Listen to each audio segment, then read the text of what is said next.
But on that note, are you of the belief that medication helps? It doesn't? Is it circumstantial? Yeah, I think it's circumstantial. I have a lot of thoughts on this, so I'm trying to figure out like where to start.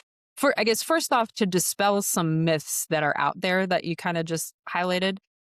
Therapists and psychologists are not prescribers. Psychologists, I don't know about other states, but and they're sort of working that way, but they are more of the talk therapy people that you seek out. Psychiatrists are the prescribers. So they actually don't do a lot. Most don't do a lot of talk therapy. They really just are they're prescribing medication, like that's their role. So really you kind of need both if you're going to go the medication route.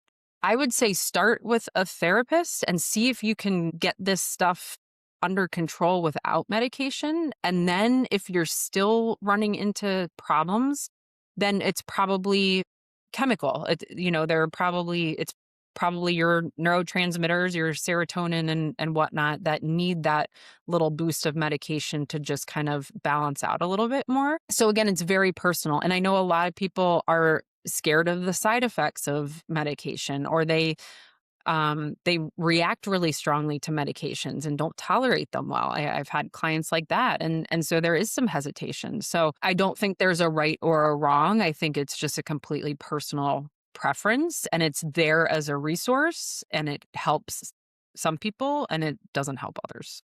Yeah, yeah. That's good. I have a lot of thoughts on that too. So all these things were crossing my mind. And when you said some people react to medication, I react that way to just like regular medication. Yeah.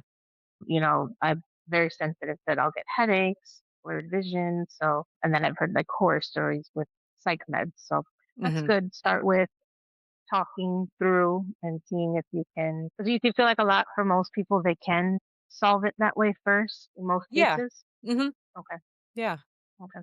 That's good. Just to add to the comment about, thinking they're gonna be put into like a mental institution or whatnot, that's only the case if someone is a risk of harm to themselves or others. So, like, people can get very concerned about that happening and sort of like losing their freedom or, you know, losing their that autonomy. But it's really that is only meant to keep people safe and stabilize them. So like if you unless you went to a therapist and you're like, yes, I actively want to myself, then that is not going to be a course of action otherwise. Right. Right. Yeah. That makes sense. You just hear those horror stories where people are like, I just went in to, I said I was depressed and now all of a sudden or I'm being told I can't leave. Yeah. I'm like, oh my God, is it really like that? Yeah. I want to talk a little more about the anxiety because I think that's the biggest thing that people struggle with. So, okay, what if some people don't have insurance or they can't afford to see a therapist? They're struggling with anxiety. Maybe they're struggling with anxiety and panic attacks and panic disorders. What would you say to that individual to just kind of at least stabilize things until maybe they do have the means or the resources to speak to a professional? Yeah, I mean, there are a lot of resources out there for people who might not be able to afford traditional talk therapy.